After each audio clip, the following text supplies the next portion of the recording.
Hola, mi nombre es Robert Mackenzie, hablándoles desde la Universidad de Chicago. Los aquí presentes, como cualquier norteamericano, ha sufrido el peso de uno de los grandes males de nuestro tiempo. La inflación, aumento de precios, mayor desempleo, trayendo como consecuencia la disminución de ingresos de la gente. Ninguno de nosotros es ajeno a este problema. Milton Friedman lo ha estudiado por muchos años y está convencido que conoce la cura. Lo que veremos ahora.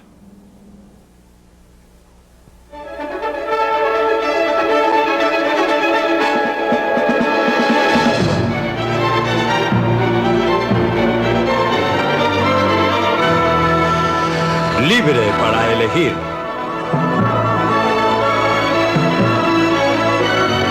Una opinión personal de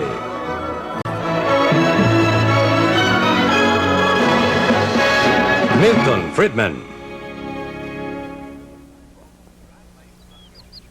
¿Cómo curar la inflación?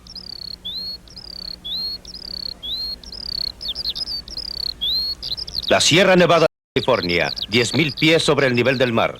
En invierno, las temperaturas bajan a 40 grados bajo cero. En verano, el lugar se sofoca por lo enrarecido del aire de la montaña. Y aún así, aquí se creó el pueblo de Bori. En su auge, Bori estaba lleno de prostitutas, borrachos y jugadores. Parte de la colorida historia del oeste norteamericano.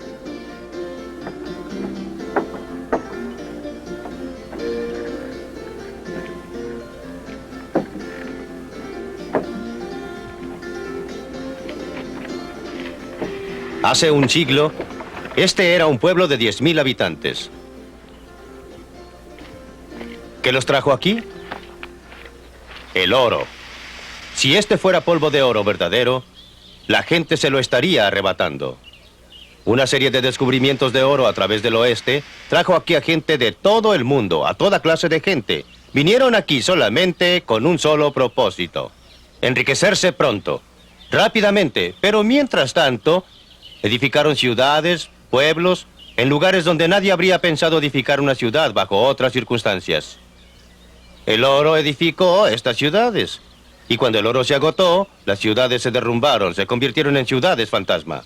Mucha de la gente que vino aquí acabó en la misma forma que comenzó, quebrada e infeliz. Pero muchos se enriquecieron. Para ellos, el oro fue una riqueza efectiva. ¿Pero lo fue para el mundo en conjunto? La gente no podía comer el oro. No podía usar el oro, no podía vivir en casas hechas de oro. Como existía el oro, tenían que pagar un poco más de oro para comprar bienes y servicios. El precio de las cosas subió en términos de oro. Todo subió a un costo tremendo, sacrificando vidas. La gente extrajo el oro de las entrañas de la tierra. ¿Qué sucedió con ese oro? Eventualmente, y por último, fue transportado a lugares distantes solo para ser nuevamente enterrado en el suelo. Esta vez, en las bóvedas de los bancos, a través de todo el mundo. Casi no existe cosa que no haya sido usada en vez de dinero. Sal de roca en Etiopía. Anillos de bronce en África Occidental. Conchas de porcelana en Uganda. Aún un cañón de juguete. Cualquier cosa puede usarse como dinero. Dinero de cocodrilo en Malasia. Absurdo, ¿no es verdad? La minoría de la población que aún fuma puede reconocer estas plantas como la materia prima para la fabricación de sus cigarrillos. Pero en los primeros días de las colonias, mucho antes de que se establecieran los Estados Unidos, esto era dinero. Era el dinero ordinario en Virginia, Maryland y las Carolinas. Era usado para toda clase de cosas. La legislatura votó que podía usarse legalmente para pagar impuestos. Se usaba para comprar comida, ropa y viviendas. En realidad, una de las cosas más interesantes era ver a los fuertes muchachos de esa época acarrear 50 kilos de tabaco a los muelles para pagar los costos del pasaje de las hermosas señoritas que habían venido desde Inglaterra para ser sus novias. Y ya usted sabe bien cómo es el dinero. Tiene tendencias a crecer, a que se reproduzca más y más, y eso fue lo que ocurrió con este tabaco. A medida que se producía más tabaco, había más dinero. Y como siempre que hay más dinero, suben los precios y la inflación. La realidad al final del proceso, los precios subieron 40 veces en términos del tabaco. Con relación al inicio del proceso, y como ocurre siempre que hay inflación, la gente reclamó: Y como siempre, la legislatura trató de hacer algo, y como siempre, con muy poco éxito. Así que prohibió a cierta clase de gente plantar tabaco. Trató de reducir la cantidad total plantada de tabaco y exigió a la gente que destruyera parte de su tabaco. Pero no resultó. Finalmente, mucha gente actuó por su cuenta y se dedicó a destruir los campos tabacaleros de otros. Eso fue demasiado y promulgaron una ley que hacía que fuera una ofensa capital, penable por la muerte, destruir el tabaco de otra persona. La ley de Gresham, una de las leyes económicas más antiguas, estaba bien ilustrada. Esa ley expresa que el dinero barato echa fuera el dinero caro y así sucedió con el tabaco. Cualquiera que tenía una deuda que pagar, por supuesto que trató de pagarla con el tabaco de peor calidad que tenía. Ahorró el tabaco bueno para venderlo en ultramar por moneda dura. El resultado fue que la moneda mala reemplazó a la moneda buena. Finalmente, casi un siglo después de que empezaran a usar el tabaco como moneda, establecieron bodegas en que el tabaco era depositado en barriles, certificado por un inspector de acuerdo con su opinión respecto a su calidad y cantidad. Y se emitían certificados que la gente se entregaba entre sí para pagar las cuentas que se acumulaban.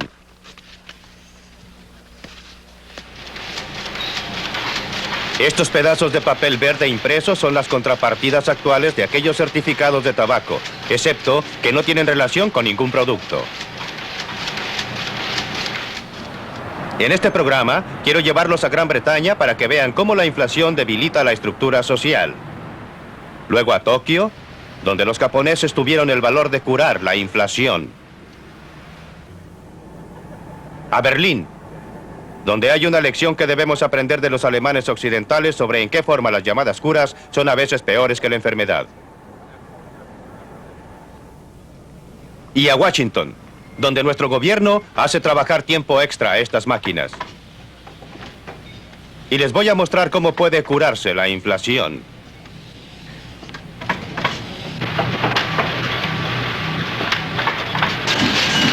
La realidad es que la mayoría de la gente disfruta de las primeras etapas del proceso inflacionario.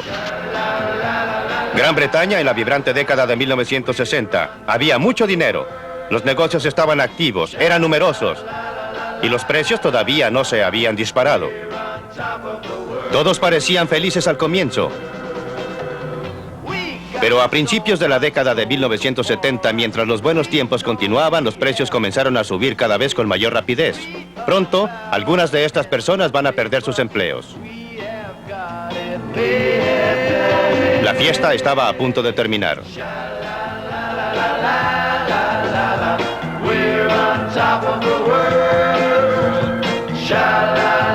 La historia es muy similar en los Estados Unidos, solo que el proceso comenzó un poco después.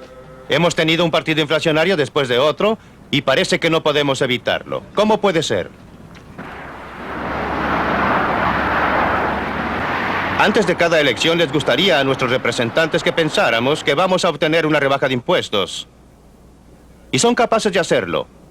Pero al mismo tiempo subiendo nuestros impuestos con un poco de magia que tienen en su caja de herramientas. Esa magia es la inflación. Ellos reducen las tasas impositivas, pero los impuestos que tenemos que pagar suben porque automáticamente son empujados a escalas más altas por la inflación efectiva. Un truco hábil. Tributación sin representación. Mientras más trabajo, parece que más me quitan.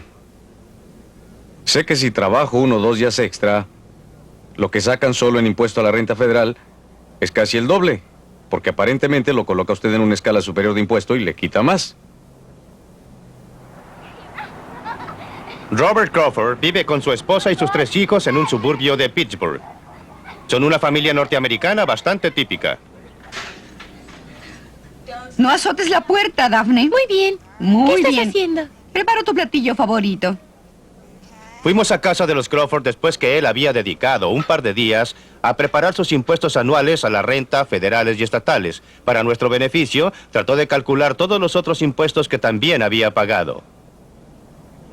Al final no descubrió mucho que pueda sorprender a cualquier persona. La inflación está subiendo, todo está más caro. No importa lo que usted haga, tan pronto como usted sale de la casa, todo sube. Las cuentas de petróleo también suben. Las cuentas de electricidad, la gasolina. Mire, usted puede nombrar 1000 cosas que están subiendo. Casi todo está llegando hasta las nubes. Su comida. Bueno, mire usted, mi mujer va al almacén. Vivíamos con 60 o 50 dólares cada 2 semanas para nuestros alimentos básicos. Ahora es 80 o 90 dólares cada 2 semanas. Las cosas están más allá de nuestro alcance con relación a los gastos de la vida. Como le decía, cada mes se está poniendo más difícil y parece que cada vez va a estar peor. Y quién sabe dónde va a terminar. Al final resulta que he pagado cerca de 6,000 dólares de mis ganancias en impuestos. Lo cual me deja con un total de 12,000 dólares para vivir. Eso puede parecer mucho dinero, pero hace 5 o 6 años yo estaba ganando 12,000 dólares. ¿En qué forma la tributación sin representación afecta en realidad? ¿Cuánto le queda a la familia Crawford para gastar después que ha pagado sus impuestos a la renta? En 1972, Bob Crawford ganaba 12,000 dólares. Parte de este ingreso estaba exento de impuestos a la renta. Después de pagar el impuesto a la renta sobre el resto, le quedó esto para gastar. 6 años más tarde, estaba ganando 18,000 dólares al año. En 1978, la cantidad exenta de impuestos era mayor, pero ahora estaba en una escala tributaria superior y por eso sus impuestos subieron en un porcentaje mayor que su ingreso. Sin embargo, esos dólares no valían tanto. Aún sus salarios, sin considerar su renta después de impuestos, habían quedado atrás con respecto a la inflación. Su poder adquisitivo era menor que antes. Esto es la tributación sin representación en la práctica. Algunos de ustedes, hermanos, que están sentados aquí hoy, estaban con nosotros. Y me gustaría que meditaran acerca... Existen muchas víctimas propiciatorias tradicionales a las que se culpa por la inflación. ¿Cuántas veces han oído que los sindicatos tienen la culpa por pedir aumentos en los salarios? Los trabajadores, por supuesto, no están de acuerdo. Pero muchachos, esto no es cierto. Esto es un subterfugio, esto es un mito. Sus tasas de salario no están creando inflación. Y tiene razón. Los salarios mayores son más bien un resultado de la inflación que una causa de ella. Los economistas de este país. En realidad, la impresión de que los sindicatos causan la inflación se deriva parcialmente porque los salarios sindicales reaccionan lentamente con la inflación y luego existe presión para ponerse al día. Sobre una base de día a día, tratando de representar a nuestros propios miembros, lo que en realidad no es el caso. No solo no nos podemos poner al día, ni siquiera podemos mantener una tasa de salarios consecuente con el costo de la vida que ha subido en este país.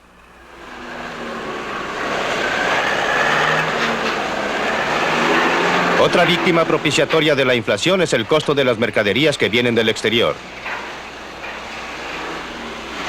La inflación, se nos dice, es importada. Mayores precios en el exterior suben los precios en casa. Es otra forma en que el gobierno puede culpar a otro por la inflación.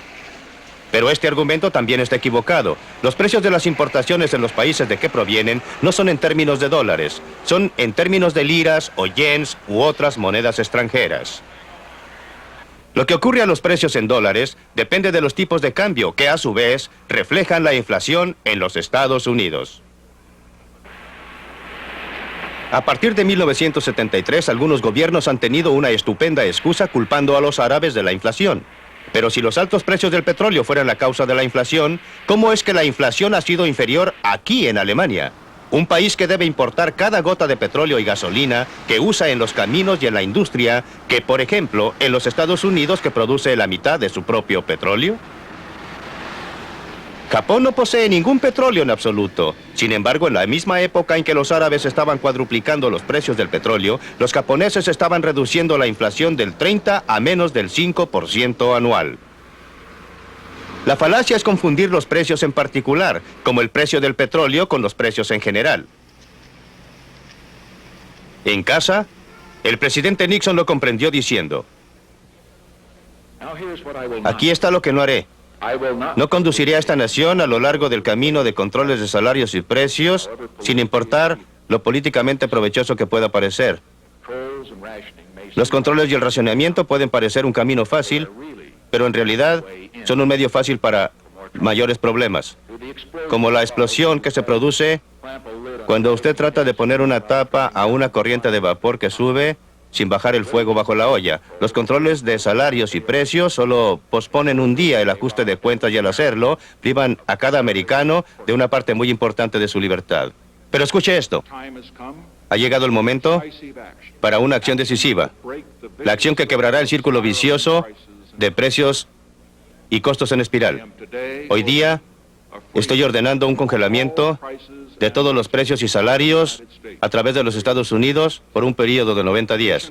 Además, solicito a las corporaciones que extiendan la congelación de salarios y precios a todos los dividendos. Muchos líderes políticos se han visto tentados para recurrir a controles de salarios y precios a pesar de su repetido fracaso en la práctica. Nunca parecen aprender respecto a esta materia, pero pueden aprenderse algunas lecciones, como lo que ocurrió al primer ministro británico James Callaghan, quien finalmente descubrió que el mito económico era muy diferente, que estaba equivocado.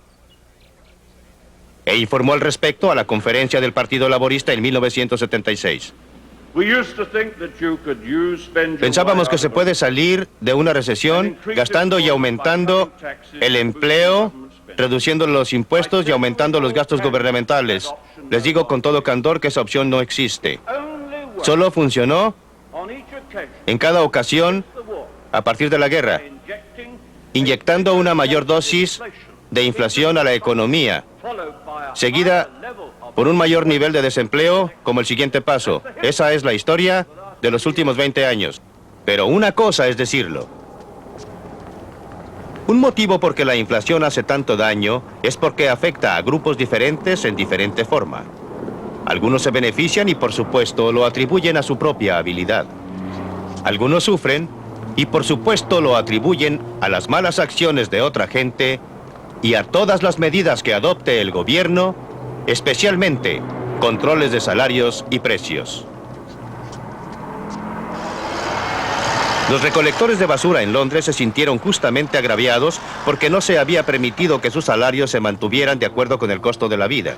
Iniciaron una huelga, afectando no a la gente que impuso los controles, sino a sus amigos y vecinos que tuvieron que vivir con montones crecientes de basura infestada de ratones. Los trabajadores de hospital se sentían justificadamente agraviados porque no se había permitido que sus salarios se mantuvieran de acuerdo con el costo de la vida. E hicieron la huelga, dañando no a la gente que impuso el control, pero a los pacientes cancerosos que fueron echados de los hospitales. Los trabajadores actuaron como un grupo en una forma en que jamás habrían actuado como individuos. Un grupo se opone a otro grupo y se rompe la trama social produciendo cicatrices que demorarán varias décadas en curarse. Y todo sin ningún sentido, pues los controles de salarios y precios, lejos de ser una cura de la inflación, solo consiguen que ésta empeore. En la historia de nuestros líderes políticos hay un ejemplo vívido de cómo la ruina económica puede agrandarse por esos controles. Y una demostración clásica de qué hacer cuando suceda. Alemania 1945, un país devastado, una nación derrotada en la guerra. El nuevo cuerpo gubernativo era la Comisión de Control Aliada, representando a los Estados Unidos, Gran Bretaña, Francia y la Unión Soviética. Impusieron controles estrictos sobre prácticamente cada aspecto de la vida, incluyendo salarios y precios. Junto con los efectos de la guerra, los resultados fueron trágicos. El orden económico básico del país comenzó a desmoronarse. El dinero perdió su valor y la gente volvió al trueque primitivo. Usaron cámaras, plumas de escribir, whisky o cigarrillos como dinero. Esto fue hace menos de 40 años.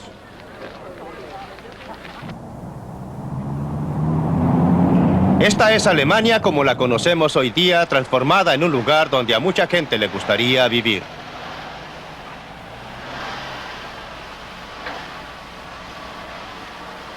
¿Cómo lograron su recuperación milagrosa? ¿Qué sabían ellos que nosotros desconocemos?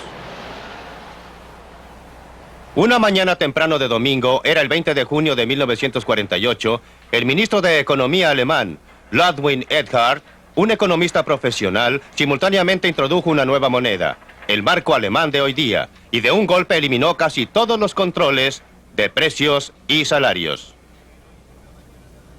¿Por qué lo hizo una mañana de domingo? No fue, como usted puede suponer, porque el mercado de valores estuviera cerrado ese día. Fue, como le gustaba confesar, porque las oficinas de las autoridades de ocupación norteamericanas, británicas y francesas estaban cerradas ese día. Estaba seguro que si lo hubiera hecho cuando estuvieran abiertas, habrían revocado la orden. Operó como magia. En cosa de días, las tiendas alemanas estaban llenas de mercaderías y en unos cuantos meses la economía alemana estaba operando a pleno vapor. Los economistas no se sorprendieron con los resultados. Después de todo, para eso sirve un sistema de precios. Pero para el resto del mundo, pareció como un milagro económico que un país derrotado y devastado pudiera, en solo poco más de una década, convertirse en la economía más fuerte del continente europeo.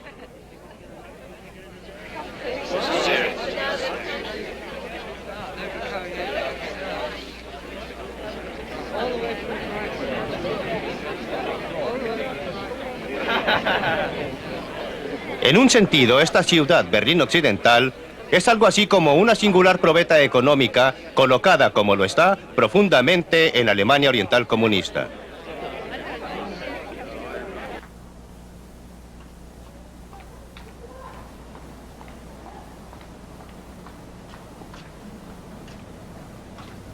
Dos sistemas económicos fundamentalmente diferentes chocan aquí en Europa, el nuestro y el de ellos, separados por filosofías políticas, definiciones de libertad y una pared de acero y concreto.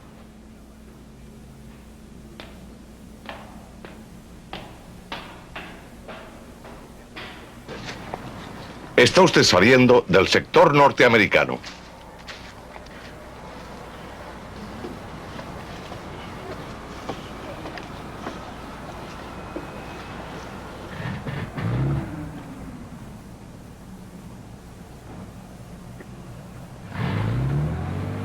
Desviándonos de la inflación, la libertad económica no está sola. Es parte de un orden más amplio. Quería mostrarles cuánta diferencia existe dejándoles ver cómo vive la gente al otro lado de ese muro de Berlín. Pero las autoridades de Alemania Oriental no lo permiten. La gente que vive del otro lado tiene la misma cultura y tiene los mismos antepasados. Son la misma gente. Pero ustedes no necesitan que yo les diga cuán diferentemente viven. Hay una explicación muy simple. El sistema político de allá no puede tolerar la libertad económica. El sistema político de acá no puede existir sin ella. Pero la libertad política no puede conservarse a menos que se mantenga frenada a la inflación. Esa es la responsabilidad del gobierno, que tiene un monopolio en lugares como este. El motivo de que tengamos inflación en los Estados Unidos o en cualquier otra parte del mundo es porque estos pedazos de papel y las entradas contables correspondientes o sus contrapartidas en otras naciones están creciendo con mayor rapidez que la cantidad de bienes y servicios producidos. La verdad es que la inflación es creada en un lugar y solo en un lugar, aquí en Washington. Este es el único lugar donde existen prensas como esta que emiten estos pedazos de papel llamados dinero. Aquí reside el poder para determinar cuán rápidamente aumentará la cantidad de dinero en circulación.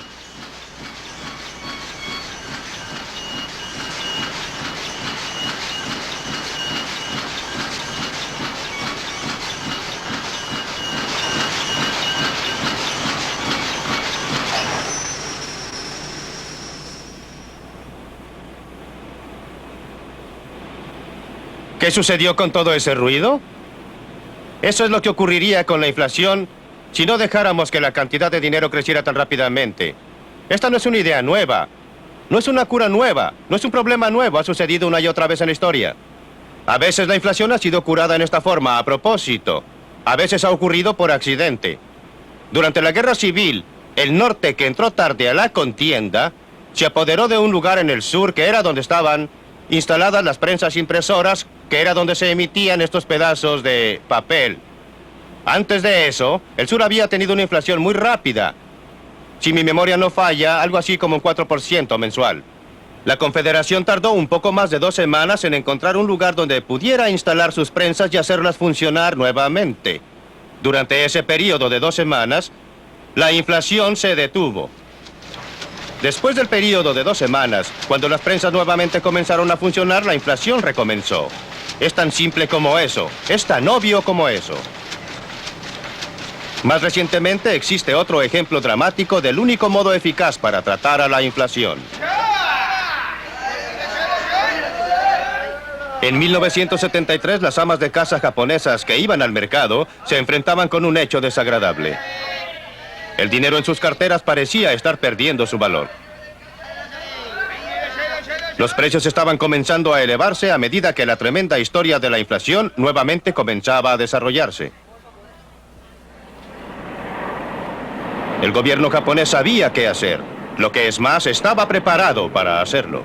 Cuando todo terminó, los economistas pudieron registrar con toda precisión lo que había ocurrido.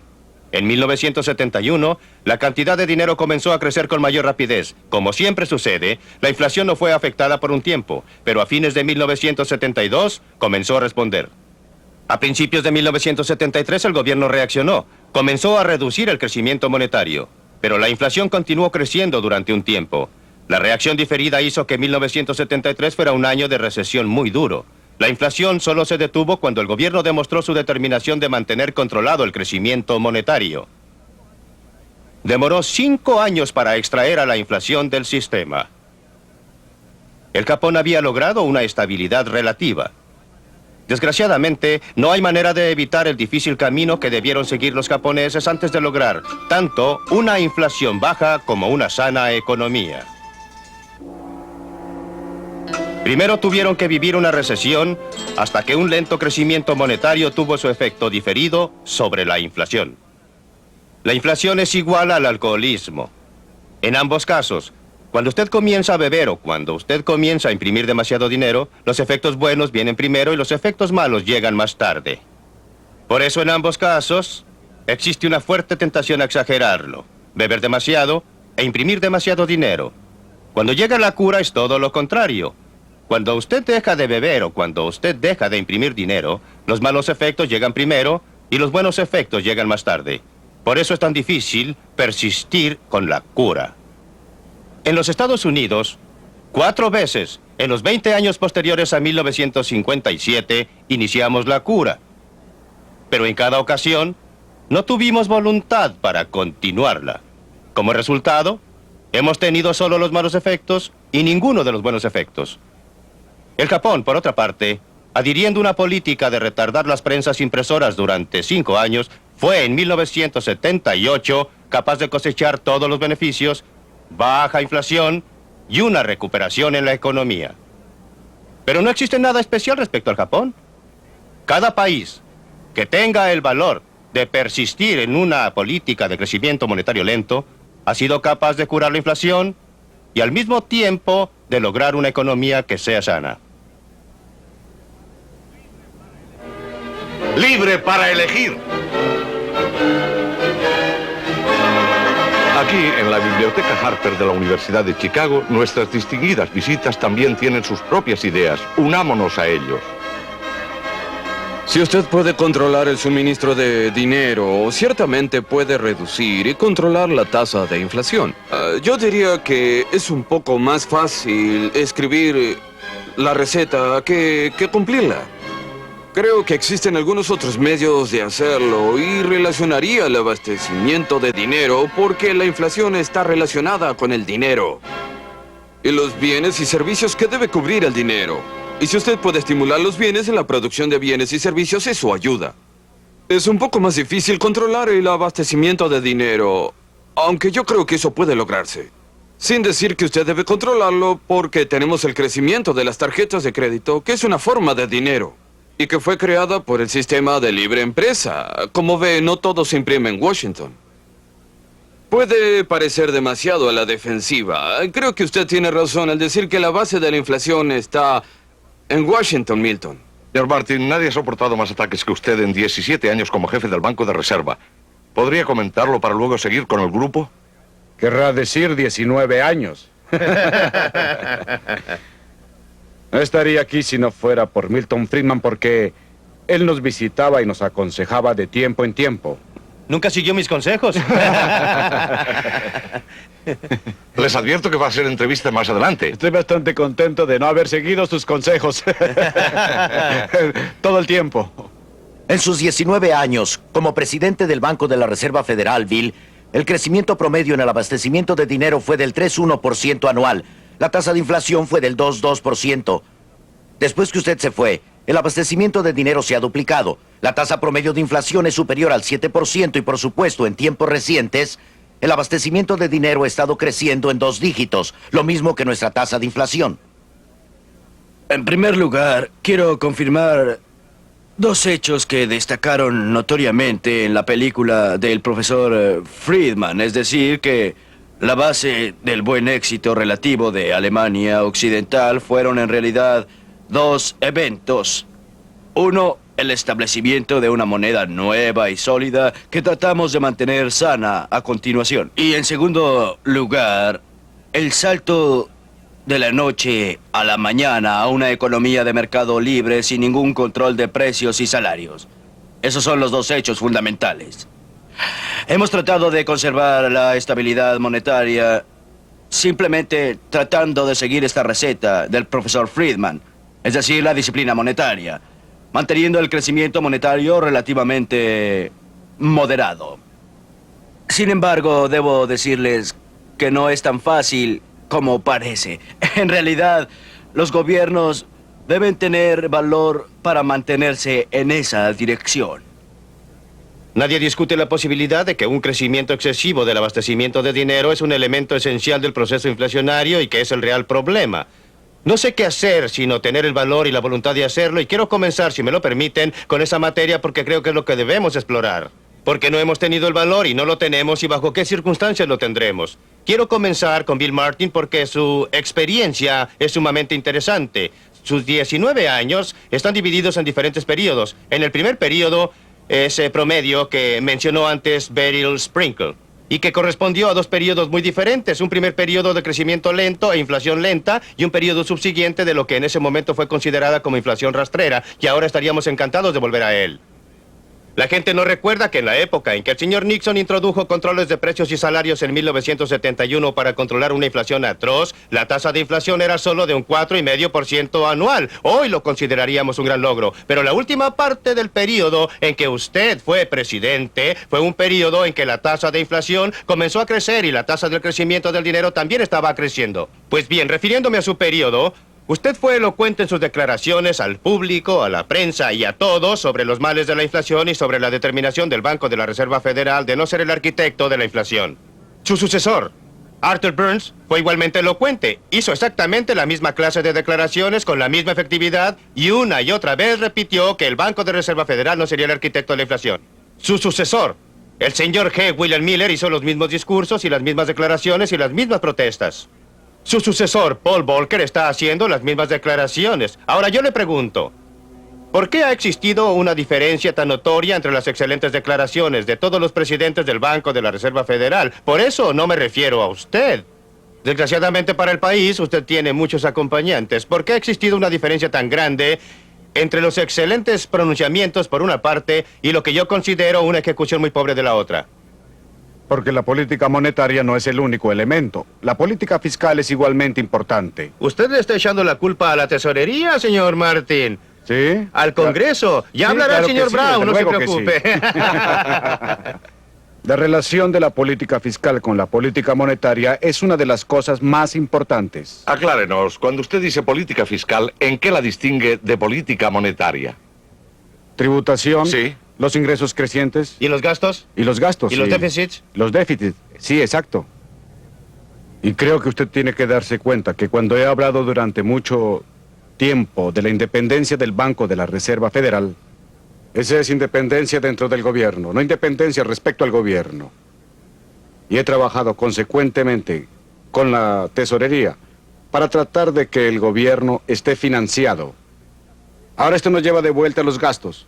El gobierno dice que va a gastar una cierta suma y luego resulta que no gasta esa misma cantidad. Se duplica.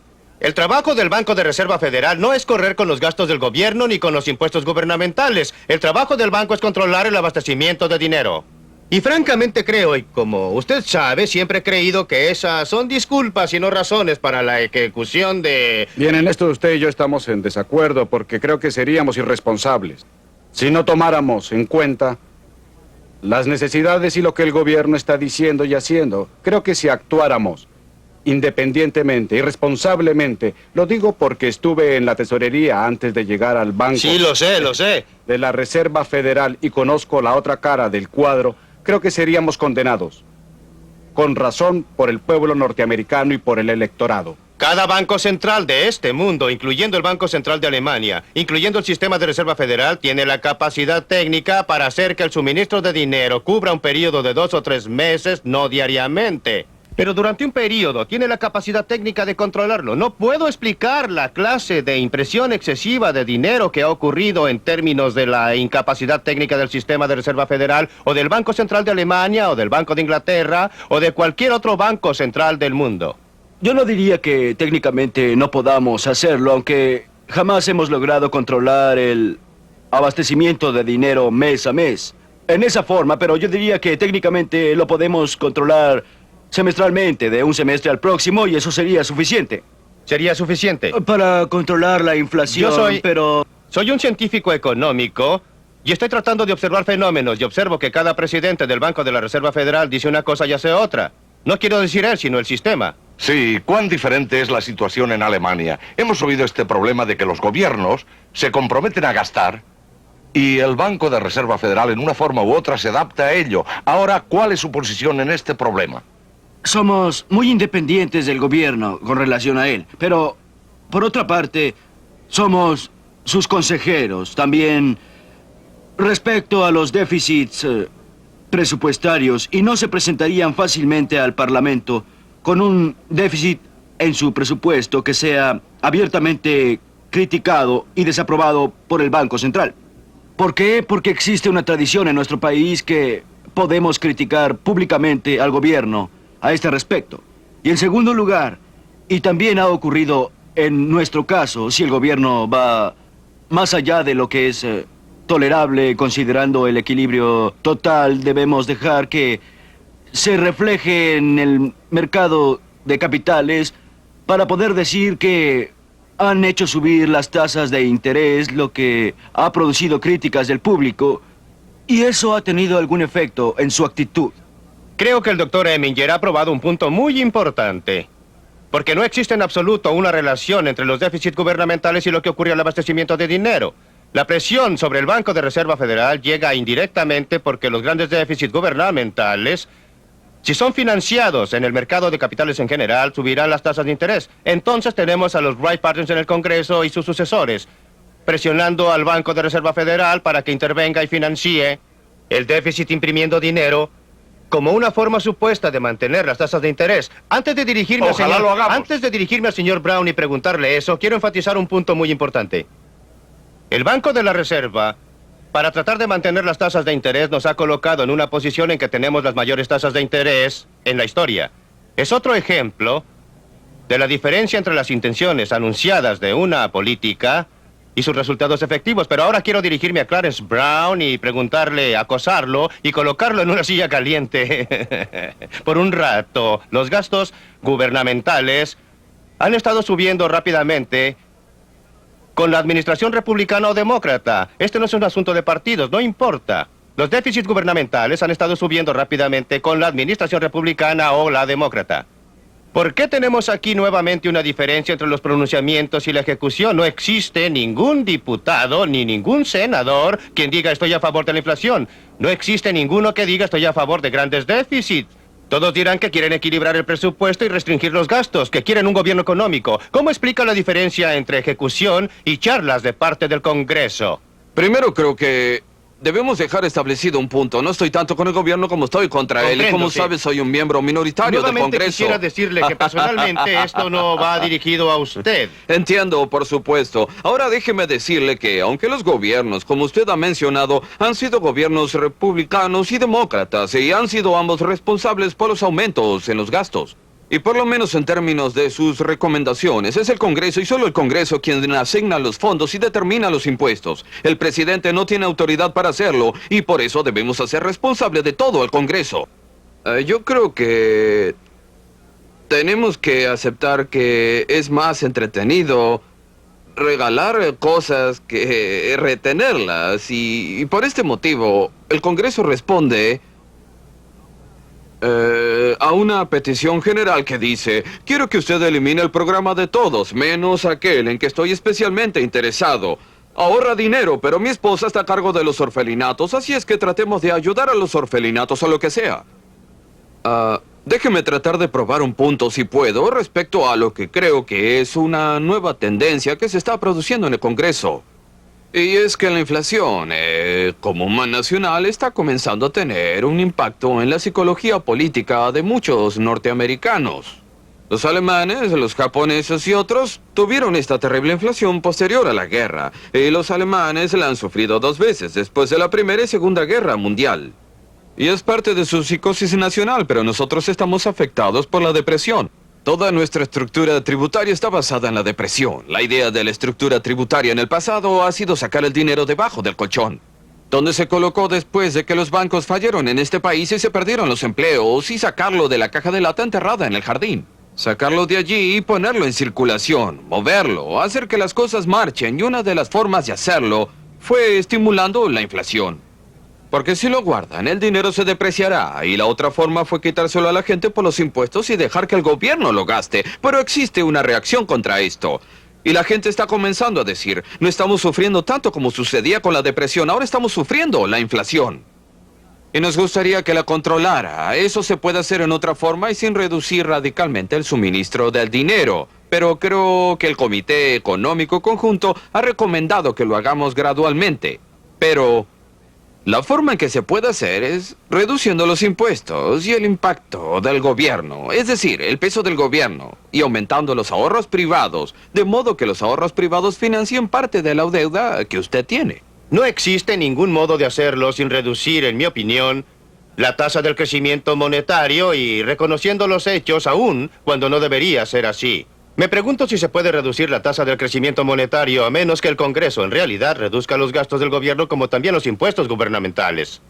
Es que radica el problema, que cada vez que usamos la administración de acuerdo a la demanda, nos encontramos en una especie de situación de doncella de hierro. Nos inclinamos hacia aquí y uno de los clavos nos desgarra aquí. Nos torcemos para ese otro lado y un clavo nos engancha allá. Y cada recesión ha tenido mayores tasas básicas de desempleo que la anterior en los últimos años. Y cada inflación ha tenido una inflación mayor. Tenemos que quitarle esa gran tendencia que hay en la sociedad. Sería justo decir que una diferencia fundamental es que los alemanes tienen miedo de un regreso a la inflación. Después de haber sufrido la experiencia horrorosa, especialmente entre las guerras, hay tendencia a temer que la recesión se convierta en depresión.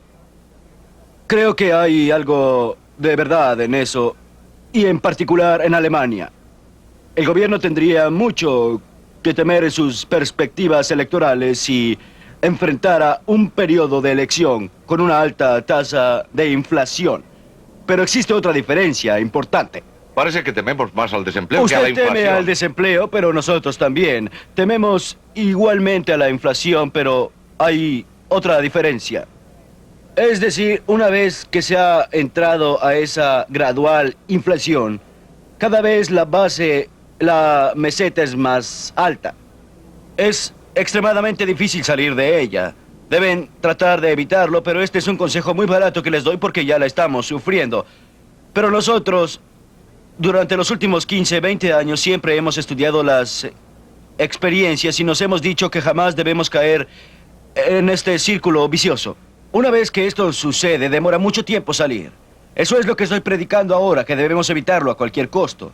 No debemos caer nuevamente en este círculo vicioso como sucedió en 1973 y 74. Nos demoramos 4 años. 4 años en salir de allí, aunque solo teníamos una inflación del 8%. 4 años para llegar al 3%. De modo que Eso creo será, que sí. existe la cuestión si acaso se puede hacer algo en forma gradual durante muchos años. O si se necesita un tratamiento de shock. La película dice que los japoneses se demoraron, ¿cuánto? 4 años, 5 años. Pero una de mis preocupaciones más grandes es que todavía no hemos sufrido mucho. La mayoría de las naciones que finalmente han logrado que su inflación... Bien, no estoy postulando a un cargo público, Clarence. La mayoría de los países que finalmente controlaron su inflación tenían una inflación del 20 al 30% peor. En Alemania fue mucho peor. Y el público lo apoyó. Vivimos en una democracia. Y tenemos grupos de electores que ganan con la inflación. Observe a la gente que es dueña de bienes raíces, les ha ido muy bien. ¿Sí? ¿Y sabe cómo podremos lograrlo sin sufrir aún más? Dudo mucho que tengamos buen éxito. La pregunta es, ¿quiénes son los electores que se han beneficiado más con la inflación? No hay duda, son los dueños de las casas, pero también los congresistas, quienes han votado por mayores gastos sin tener que votar por mayores impuestos. En realidad, el Congreso en realidad ha votado por la inflación, pero nunca ha quedado registrado este hecho de ningún congresista. Los empleados civiles del gobierno son quienes tienen sus propios sueldos clasificados y esto está relacionado con la inflación. Tienen un beneficio de jubilación, una pensión de jubilación relacionada con la inflación. Una gran parte de ellos también tiene derecho a la seguridad social que está ligada a la inflación. De modo que los beneficia. Los contratos laborales que están clasificados y muchos de los precios que están ligados pero a la ella. única cosa que está ligada a la inflación, y aquí quiero volver atrás y preguntar por qué el Congreso ha sido tan malo en esta área, son nuestros impuestos. Ha sido imposible lograr que el Congreso coloque un índice al sistema tributario de modo que no tenga el presente efecto. En cada 1% de aumento, la inflación empuja a la gente a tramos superiores y la fuerza a pagar mayores impuestos. Sí, ¿Cómo ya usted lo sabe? sé. Estoy a favor de... Algunos Por países supuesto, lo hacen, sí, por claro. supuesto. Canadá lo hace, coloca un Yo índice. fui a Canadá para un programa de seminario de fin de semana sobre poner índices y volví convertido en su adepto. Porque descubrí que la gente que está encantada con esto son los contribuyentes. Y Claro. porque a medida que sube la tasa de inflación, su nivel de impuestos se mantiene al mismo nivel o baja.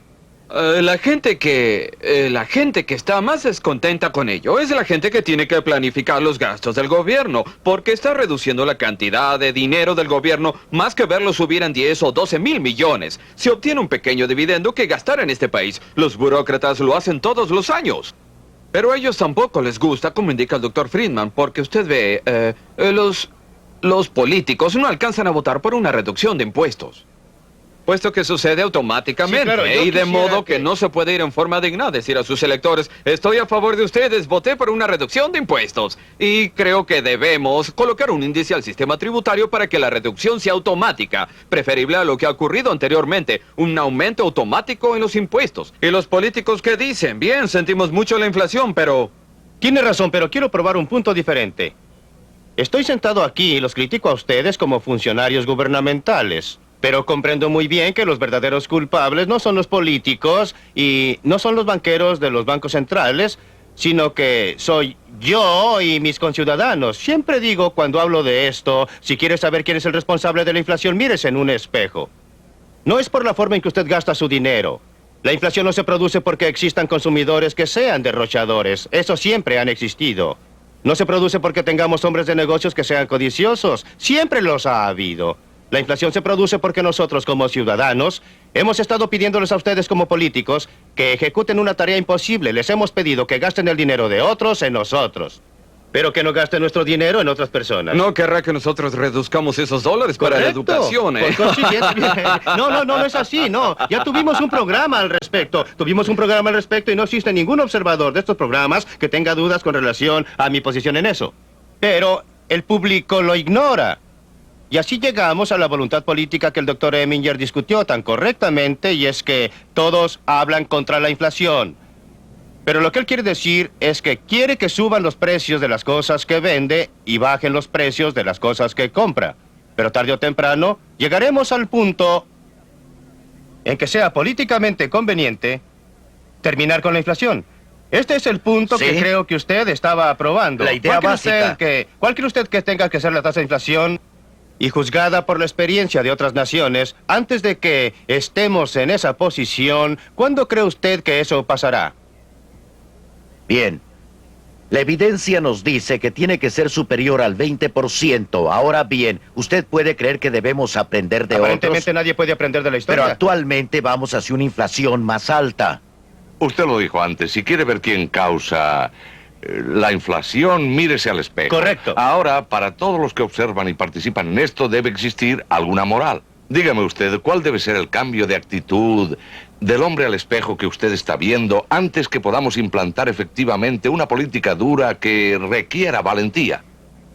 Creo que el hombre del espejo ha llegado a reconocer que la inflación es la enfermedad más destructiva conocida por la sociedad moderna. Nada destruirá más cabal y plenamente a una sociedad que dejar que la inflación prevalezca. Debe llegarse a reconocer que no se tiene mucho de dónde elegir. No hay respuestas fáciles. Una vez que llegamos a esta situación en que la economía está enferma con esta enfermedad insidiosa, no existirá ninguna droga milagrosa que le permita curarse mañana. Las únicas alternativas son: debo sufrir un periodo durante 4 o 5 años de desempleo relativamente alto, crecimiento relativamente bajo, o trato de rechazarlo sacando un poco más del pelo del perro que me mordió y evadirlo a costa de un desempleo aún mayor, como dijo Clarence Brown antes. La única alternativa que enfrenta este país es si tenemos un desempleo temporal por un periodo corto, como un efecto lateral de curar la inflación, o si entramos a un periodo de desempleo aún mayor más adelante y debemos repetirlo todo nuevamente. Esa es la única alternativa que tenemos, y cuando el público en general lo reconozca, elegirán personas para el Congreso y un presidente que estén comprometidos a menos gastos gubernamentales y a menor impresión de dinero de parte del gobierno. Hasta que esto ocurra, no curaremos la inflación. Doctor, déjeme diferir de usted en este sentido. Creo que es importante que durante el tiempo en que estamos tratando de eliminar la inflación de la economía, también demos al hombre de la calle, al hombre común, la oportunidad de tener un poco más de sus propios recursos para gastar. Y si usted puede reducir sus impuestos en ese momento y luego reduce al gobierno durante el proceso, le da su dinero para gastar en vez de entregar todo ese dinero al gobierno. Y si usted reduce sus impuestos para tratar de estimularlo a que ponga ese dinero en una cuenta de ahorros, puede estimular los ahorros adicionales en sentido privado para financiar la deuda que tiene que mantener. Y también puede alentar el estímulo del crecimiento de la sociedad, que es la inversión en mejoras del capital y de modernizar las industrias, y logrará que los Estados Unidos sean mucho más competitivos con los otros países y podamos tratar de hacerlo sin tanto desempleo penoso, tanto como podamos. ¿No cree que tiene mérito? Usted sabe que estoy totalmente a favor de reducir los gastos gubernamentales y estoy totalmente a favor de librarnos del reglamento gubernamental que reduce la productividad y altera la inversión, pero... Y si lo hacemos, podemos reducir en parte los impuestos. Debemos, pero usted está introduciendo algo que ha confundido al pueblo norteamericano, y es la confusión entre gastar e impuestos. El verdadero impuesto al pueblo norteamericano no es lo que usted llama impuestos, son los gastos totales. Si el Congreso gasta 50,000 millones de dólares más de lo que entra, si el gobierno gasta todo ese dinero, ¿quién cree usted que lo está pagando? Por supuesto. Los árabes no lo están pagando. Santa Claus no lo está pagando. Un hada no lo está pagando. Usted y yo, como contribuyentes, lo estamos pagando indirectamente a través de la tributación oculta. Su punto de vista. Y por eso el punto crucial es reducir los gastos totales del gobierno desde el punto de vista de la inflación, desde el punto de vista de la productividad. Algunas de las otras medidas de que usted estaba hablando son mucho más importantes. Pero si usted afirma que la inflación y los impuestos son parte integrantes de la misma cosa, y si usted reduce los gastos... No son parte integrante. Si usted reduce los gastos, le quita dinero en una u otra forma al ciudadano promedio para financiar el crecimiento del gobierno. Así si es. reduce el tamaño del gobierno, entonces puede reducir tanto su inflación como sus impuestos. Es verdad. Y si usted... Totalmente a favor. Muy bien. Todo pero lo que si estoy usted, diciendo es que no se engañe creyendo que existe algún modo menos doloroso de hacerlo, porque no existe. Otra forma es la productividad. Si usted aumenta la producción, el impacto de la inflación es menor, porque hay más bienes buscando... De acuerdo, pero hay que tener sentido de las proporciones. Desde el punto de vista de la renta del pueblo norteamericano, nada es más importante que aumentar la productividad, pero desde el punto de vista de la inflación, no es igual. Sería un milagro si pudiéramos aumentar nuestra productividad de 3 a 5% anualmente. Sí, eso no sucederá de la mañana a la noche, pero es parte de eliminar la inflación a largo plazo. Solo existe una forma de aliviar, en mi opinión, solo existe una forma de aliviar los dolores y curar la inflación. Y esa forma no está disponible. Consiste en hacer creer al público norteamericano que en realidad van a seguir la política que dicen que van a seguir. Desgraciadamente, no veo ningún modo de lograrlo. Ese es exactamente el punto que quiero ilustrar con nuestra propia experiencia. También tuvimos que eliminar la inflación y existió un periodo penoso de 1 año y medio. Pero después tuvimos una reducción continua en la tasa de inflación con un lento movimiento de alza en la economía a partir de 1975. Año con año, la inflación disminuyó y tuvimos una tasa de crecimiento moderado que nos ha llevado a un pleno empleo. Eso es. De modo que se puede acortar este periodo solo con esta credibilidad y también por un consenso que debe tener con los sindicatos comerciales, con toda la población, que reconozcan esa política y también participen en ella. Entonces los dolores serán menores. Usted ve que en nuestro caso las expectativas son que la inflación va a empeorar porque siempre ha sucedido así. Esto significa que debemos desanimar esas expectativas en una forma muy dolorosa, y es probable que no se demore más, por lo menos la primera vez. Pero nuestro problema real no ha sido que no hemos tratado. Hemos tratado y hemos bajado la inflación. Nuestro problema real es que no continuáramos. Y entonces hay que hacerlo Bien, todo yo de creo- nuevo. Aceptaría que la psicología tiene un papel muy grande, quizá el mayor. Pero creo en realidad que si los ahorros privados son estimulados por su sistema tributario, en vez de ser desalentados por el mismo, y se puede financiar parte de la deuda pública con ahorros privados en vez de contar con la inflación. Y el resultado será aliviar, hasta cierto punto, el dolor de ese gran desempleo que usted parece sugerir que es la única forma de poder tratar el problema. La charla está bien, pero el problema es que es usada para evadir el punto clave. ¿Cómo convencer al público que en realidad va a mantener una política? Lo hemos intentado 4 veces y 4 veces nos hemos detenido antes de terminar la carrera. Doctor Friedman. Hasta aquí esta noche, y no se pierdan el último programa de esta serie la próxima semana. Desde la Biblioteca Harper, adiós.